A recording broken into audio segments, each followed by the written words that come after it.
శుభోదయం.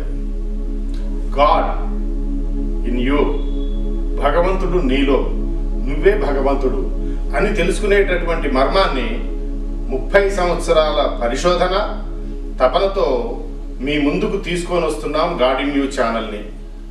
అతి ముఖ్యమైనటువంటి విషయం ఏంటి అంటే, నిన్ను నీవు తెలుసుకోలేకుండా భగవంతుణ్ణి తెలుసుకోలేవు. అదే రకంగా భగవంతుణ్ణి చేరలేవు. భగవంతుణ్ణి చేరాలంటే సంపూర్ణమైనటువంటి నీలో ఉన్నటువంటి జ్ఞానాన్ని, అసలు ఎవరు నీవు అనేటటువంటి ప్రశ్నకి సమాధానాలు ఎతకాల్సిన అవసరం ఎంతైనా ఉంది.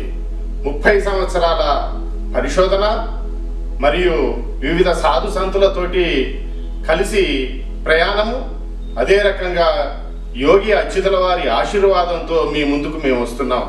ప్రాణుడు జీవుడు ప్రధానమైంది. ప్రాణుడిని తెలుసుకోలేకుండా, ప్రాణుడి శక్తి తెలుసుకోలేకుండా, ప్రాణుడి యొక్క వివరణ తెలుసుకోలేకుండా నిన్ను నీవు తెలుసుకోవటం కూడా కష్టమే. ఈ చరాచర సృష్టిని, అదే రకంగా విశ్వాంతరాలలో ఉన్నటువంటి రహస్యాలని ఛేదించటానికి ప్రపంచం మొత్తం, విశ్వం మొత్తం కూడా నీలోనే ఉన్నది అని నువ్వు తెలుసుకోవటానికి గతాగతి అంటే ఏంది, జపము అంటే ఏంది, ప్రాణుడు అంటే ఏంటి అనే మర్మాన్ని తెలుసుకోవటానికి ఈ యొక్క ఛానల్ని స్థాపించటం జరిగింది. దీన్ని మీరందరూ ఆదరిస్తారని, నిన్ను నీవు తెలుసుకోగలిగేటటువంటి జ్ఞానాన్ని నేను మీకు ఇవ్వగా తెలుసుకుంటారని, సాధనా క్రమాలు తెలుసుకుంటారని, ప్రాచీన యోగా మరుగున పడిపోయిన దాన్ని పైకి తీసుకొని వచ్చి మీకు అందించేటటువంటి కృషిలో భాగంగా నా ప్రయత్నాన్ని మీరందరూ ఆదరిస్తారని కోరుకుంటూ, మీ వడ్డేపల్లి రామకృష్ణ. జై గురుదేవ్.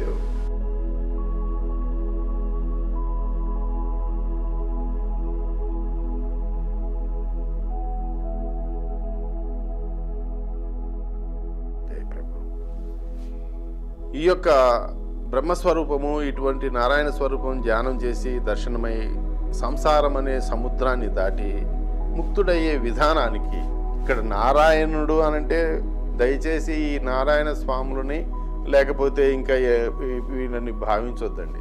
ముక్తి కలిగించేటటువంటి యోగశాస్త్రంలో నారాయణ, మనం రూపాలు ఏర్పాటు చేసుకున్నాం కాబట్టి దేనికి ఇక్కడ సరస్వతి అన్నా, బ్రహ్మ అనన్నా, మహేశ్వరుడు అన్నా, పార్వతి అనన్నా, వీటన్నిటికీ వివిధ రకాలైనటువంటి అర్థాలు ఉన్నాయి.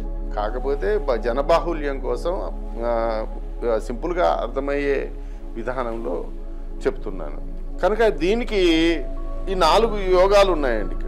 దర్శనం చేసే నిమిత్తమై యోగీశ్వరులను, పరబ్రహ్మను, ఆ భగవంతుణ్ణి దర్శనం చేసేటానికి నిజమైనటువంటి దర్శనం, విఐపి దర్శనం కాదు ఇది, వివిఐపి దర్శనం కాదు. దేవాలయాల్లో, కొన్ని దేవాలయాల్లో మన వాళ్ళు అసలు రిజర్వేషన్స్ ఏంటండి నాకు అర్థం కాదు. భారతీయులందరికీ సమాన హక్కులు ఉండును, కానీ రైళ్లలో 4th క్లాస్లో నడవాలి, 1st class, 2nd class, 3rd class ఈ ప్రభుత్వమే ఇట్లా ఏర్పాటు చేస్తున్నది. అదే రకంగా మంచి మంచి దేవాలయాల్లో ఉచిత దర్శనం 3 రోజులు, మామూలు దర్శనం రోజు, విఐపి దర్శనం 1 పూట, వివిఐపి దర్శనం 1 గంట. అసలు ఇంకా ఎవరైనా మనల్ని పరిపాలించే వ్యక్తులు వచ్చినప్పుడు ఇలా పోయి అలా రావటం. భగవంతుడి దగ్గర ఏంటండి ఈ రిజర్వేషన్లు నాకు అర్థం కాదు.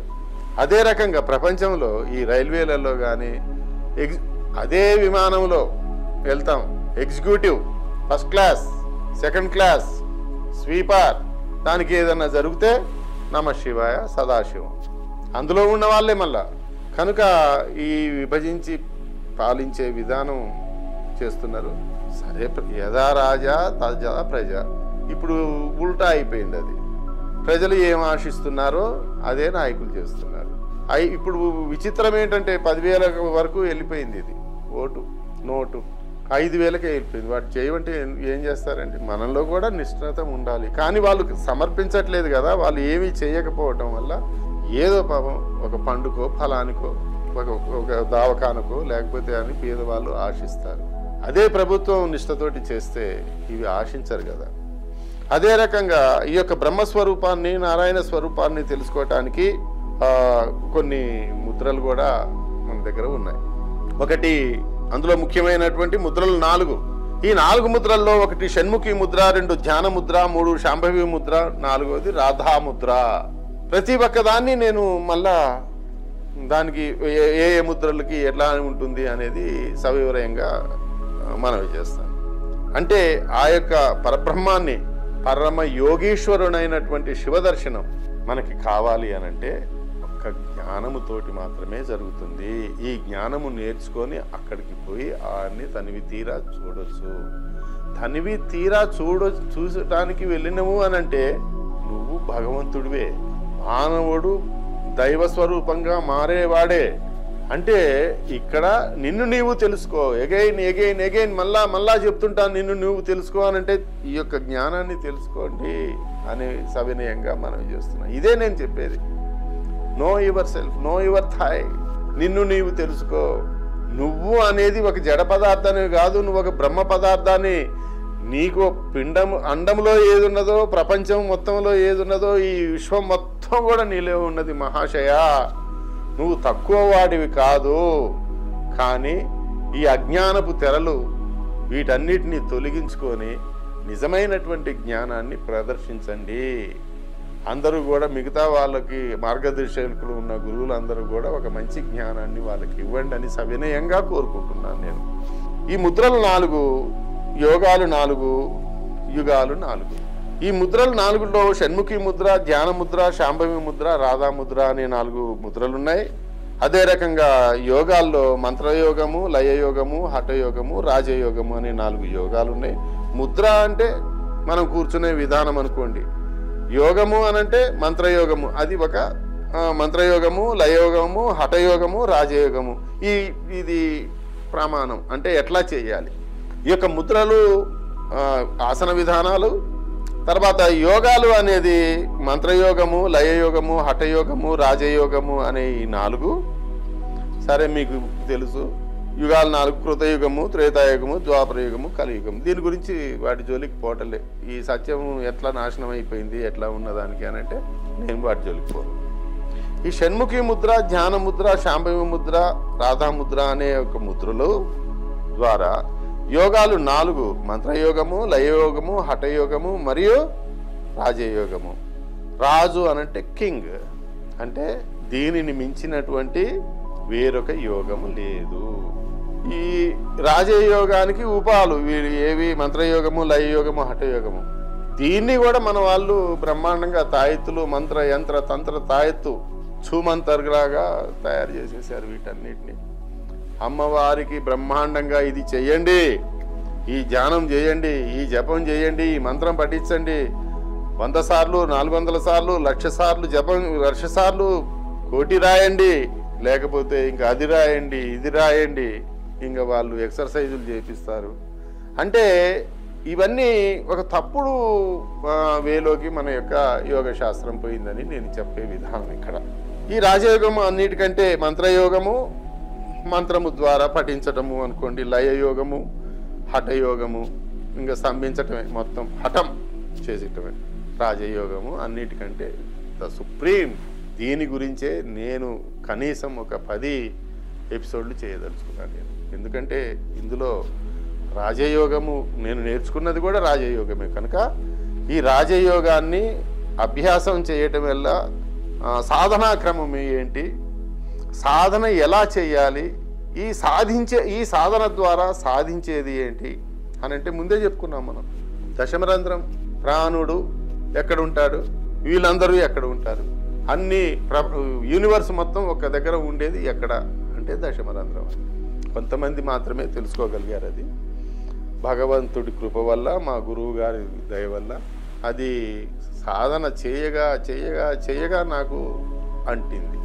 దానితోటి ఇంకా నేను నా ప్రయాణం కొనసాగిస్తూ ఉన్నా. కూర్చున్నా, నిలబడున్నా, లేచిన రాజయోగం చేసుకుంటూ ఆ యొక్క దశమరంధ్రం ఉన్నదని 10 సంవత్సరాల క్రితమే నా యొక్క దీన్ని సబ్జెక్టుని ఇంటర్నేషనల్ జర్నల్స్లో కూడా, చికాగోలో జరిగిన ఇంటర్నేషనల్ కాన్ఫరెన్స్లో కూడా నా యొక్క దాన్ని ప్రకటించడం జరిగింది. ఓకే, తర్వాత ఇది ముద్రల గురించి చెప్పుకున్నాం. తర్వాత యోగ సాధన క్రమం ఈ యోగాలు 4 అనుకొని చెప్పుకున్నాం కదా, మంత్రయోగము, లయయోగము, హఠయోగము, రాజయోగము. ఇప్పుడు మంత్రయోగం గురించి సవివరంగా చెప్పుకుందాం. పాప పంజరంలో కూడిన మనుష్యుడు ఒక మార్పుతోటి, కించిత్ మార్పుతోటి, కించిత్ జ్ఞానము కలిగి పాప కుంపటంలోనే తిరుగుతున్నాడు. ప్రొఫెషన్, వృత్తి అనాల్సిందే. అతడు మాంసం అమ్ముతున్నాడండి, వాడికి యోగం పట్టదండి అని అంటే తప్పు. వాడు దొంగ చేస్తున్నాడండి, తప్పు. వాల్మీకి పరిస్థితి ఏంటి గమనించండి. కాబట్టి పాప పంకటంలో ఉన్నటువంటి వ్యక్తి వృత్తి అండి. దొంగని అని అంటే మనల్ని కొట్టే పరిస్థితులు ఈ రోజులు. వాడి వృత్తి, మాంసం అమ్ముకునేవాడి యొక్క వృత్తి, దాన్ని తప్పు ఎట్లా పడతారు మీరు? తప్పు పట్టడానికి వీల్లేదు. అసలు ఏం చెప్తున్నారు అంటే ఇక్కడ పాప పంజరంలో కూడిన మనుష్యుడు కించిత్ జ్ఞానం కలిగి చేసే పని చేసి ఏంటి బతుకు, అసలు నేనేంటి అనేది తెలుసుకోనన్నా, లేదా ఒక దారిని పోయిన ఒక మంచి వాళ్ళు జ్ఞానులు ఏదో ఒక రూపంలో కనపడి ఏదో ఒక మాట ఏదో చెప్పడం వల్ల, లేదా ఒక మంచి వాక్కు ఇవ్వటం వల్ల కించిత్ జ్ఞానం కలిగి ఒక గురిగింజంతా కాదు, ఆవగింజంతా కానే కాదు, సూది మొనంతా ఏంటి అనే ఒక ప్రశ్న తనలో కలిగినప్పుడు శుచి అయిన స్థలమందు అంటే మన ఇంట్లో ఇది ఆవు పేడతోటి అలికినటువంటి ఇళ్ళు పూర్వం ఉండేవి, రకరకాలుగా ఉండేవి. అంటే ఉన్నతమైనటువంటి స్థానంలో జలపాతము, నిశ్శబ్దమైనటువంటి నదీ తటాకమందు ఉన్నతమైనటువంటి స్థానంలో, లేదా గుహలందు, ఇతర మంచి శుచి అయినటువంటి స్థలమందు కూర్చొని పద్మాసనం వేసుకొని కూర్చొని, పద్మాసనం వేసుకొని కూర్చుని, దృష్టులు అంటే చూపులు రెండు నాసికాగ్రముల మధ్య నిలిపి కన్నులు మూసుకొని. ఇక్కడ గమనించు, ఒక మంచి శుచి అయిన స్థలమందు పద్మాసనం వేసుకున్నాం, రెండు కనుల్ని కూడా ఇక్కడో చూస్తున్నాం. తనకు అభీష్టమైన దేవతను ధ్యానం చేయొచ్చు. గాయత్రి లేదా తనకున్న గాయత్రి మంత్రం కానీ, నమ్ముకున్న వ్యక్తి లేదా గురువు చెప్పిన మహామంత్రాన్ని కానీ చేసినట్లయితే దీన్ని మంత్రయోగము అంటారు. అంటే ఒక చిన్న మంత్రం, ఓం నమ శివాయ, ఓం ఐం హ్రీం క్లీం శ్రీం, లేదా ఓం నమో నారాయణ అని అంటే ఇలాంటిది ఒక మంత్రముని ఒక దాని మీద ధ్యానిస్తూ 2 కళ్ళు మూసుకొని పద్మాసనం చేసుకొని ఇక్కడ మీరు అండర్లైన్ చేయాల్సింది, చూపులు 2 నాసికాగ్రమందు నిలిపి కన్నులు మూసిన తర్వాత నాసికాగ్రము అని అంటే ఎట్లా కనిపిస్తుందండి? అంటే నాసికాగ్రానికి అర్థం ఇంకొక వేరే ఉన్నది, ఇంతకుముందు నేను వివరించినట్లుగా. దీన్ని మంత్రయోగం, మంత్రాన్ని ధ్యానం చేసేది మంత్రయోగం. దీని ముద్ర పేరేమో ధ్యానముద్ర, యోగం పేరు మంత్రయోగము. ఈ మంత్రయోగము మిగిలిన అన్ని యోగాల కన్నా అధమం అంటే తక్కువది. మంత్రయోగము అన్ని యోగాల కన్నా తక్కువది, అధమం అండి.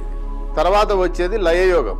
దీని నాసికాగ్రము చూస్తూ పైన ఉండేది సాధించేదాన్ని లయయోగం అంటారు.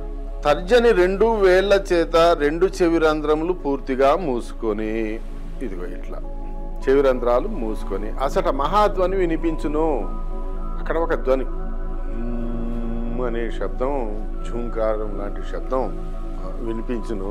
ఆ ధ్వని వినగా ఈ మొత్తం కూడా ఈ 2 వేళ్ల చేత 2 చెవిరంధ్రాలు పూర్తిగా మూసుకొని అసట ఒక ధ్వని వినిపిస్తుంది. శూన్యంలో ఉండేటటువంటి ధ్వని వినిపిస్తుంది.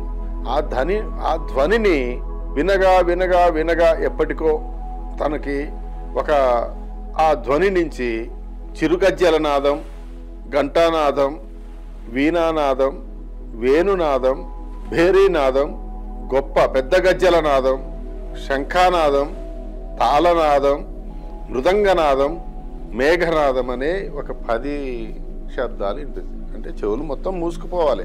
2 చెవిరంధ్రాలు. ఇవి 10 విధానాలు. ఇందులో 1 నుంచి 9 మొదటి 9 నాదాలు త్యజించి 10వది మేఘనాదాన్ని పట్టుకోమంటాడు. ఈ లయయోగంలో 2 చెవిరంధ్రాలు మూసేసి వచ్చేటటువంటి శబ్దాన్ని ఈ 9 నాదాలని కూడా త్యజించి 10వ నాదమైన మేఘనాదముని మాత్రం పట్టుకొని నిలబడాలంటుండు. కాబట్టి దీన్ని లయయోగము అంటే మిగతా 9టిని దీంట్లో లయం చేసటం, మంత్రయోగం అంటే ఒక మంత్రాన్ని జపం చేసుకోండి. జపం అని అనరు, దాన్ని ధ్యానం చేయాలి.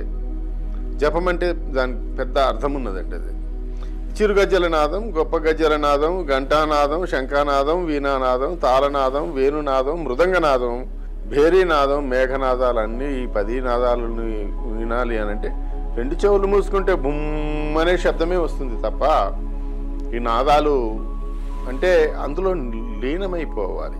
నాసికాగ్రాన్ని చూస్తూ లీనమైపోయినట్లయితే దిగువ నాసికాగ్రాన్ని చూడాలి. మళ్ళీ అది కూడా దిగువ, నాటు ఎగువ, మధ్యలోది కాదు.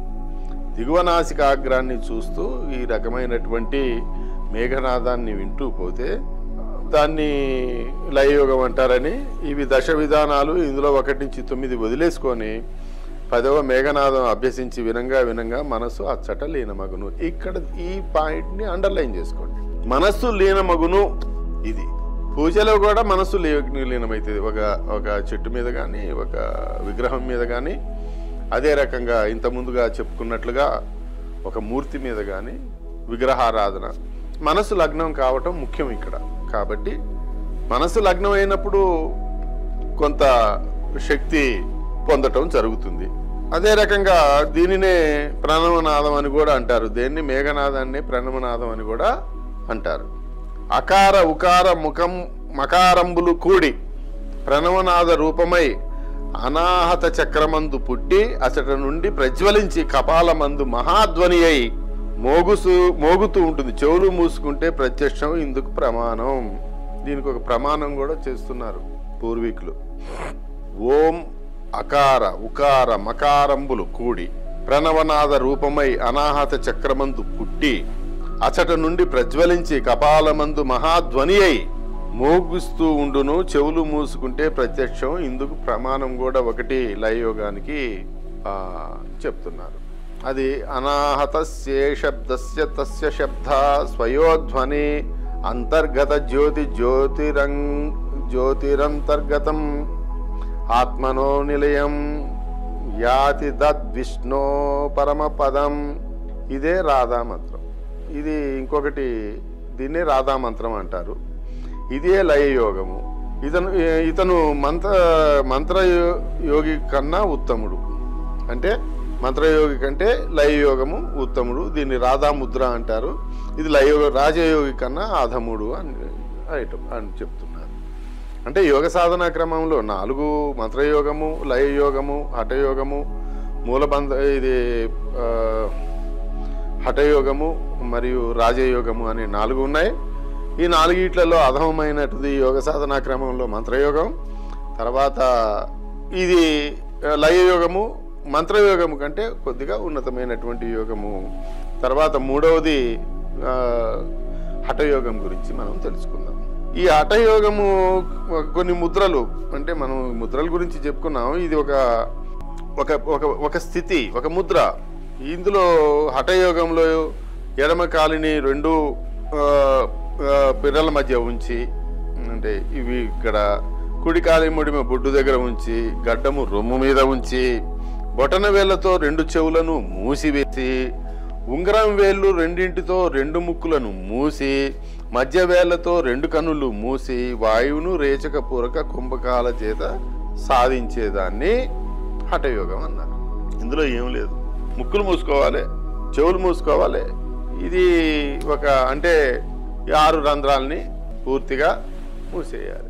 మూసేసి రేచక పూరక కుంభకాల చేత సాధించి, అంటే అప్పుడు ఉంగరం వేళ్ళు 2టితో 2 ముక్కులను మూసుకున్న తర్వాత రేచక అండ్ పూరక ఎలా, సరే అది ఒకటి ఉన్నదన్నమాట. మూలబంధ ధ్యానం అనేది కూడా, ఇవన్నీ కూడా ఇది చేసినట్లయితే, హఠయోగం చేసినట్లయితే వాయువులను సుషుమ్నా నాడి గుండా సహస్రార పర్యంతం తెచ్చి ఉంచి అక్కడ ఉండే జ్యోతి స్వరూపంను జీవుని సాధించేది ఇదే హఠయోగం అని మన పూర్వీకులు చెప్పటం జరిగింది.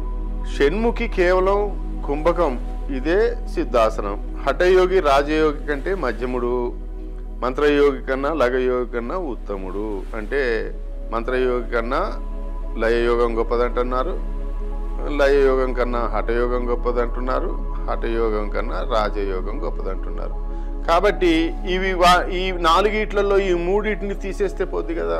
మనిషి ఆయువు కొద్దిగా ఈ ఉన్న వాతావరణం, ప్రకృతి వినాశనం, ప్రకృతిని మానవుడు చేసే వినాశనం, ప్రభుత్వాలు చేసే వినాశనం, లేదా ఈ యొక్క యుద్ధాలు చేసేది, న్యాచురల్ కెలామిటీస్ ద్వారా పోయేది ఉన్నదే కొంత సమయం మనకి.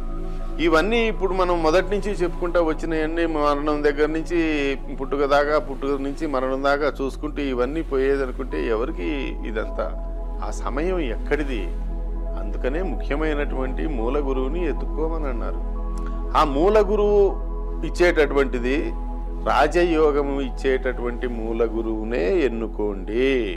ఇప్పుడు శాస్త్ర ప్రకారము మీకు అర్థమైపోయింది కదా, మంత్రయోగము, లయయోగము, అదే రకంగా హఠయోగము, ఈ మూడింటి కన్నా కూడా రాజయోగం గొప్పదని అంటున్నారు కదా, శాస్త్రమే చెబుతున్నది కదా. కాబట్టి ప్రేక్షకులందరికీ మనవి, రాజయోగ సాధనకి ఉపయోగపడే గురువుని వెతకటంలో మీరు కృతకృత్యులు కండి.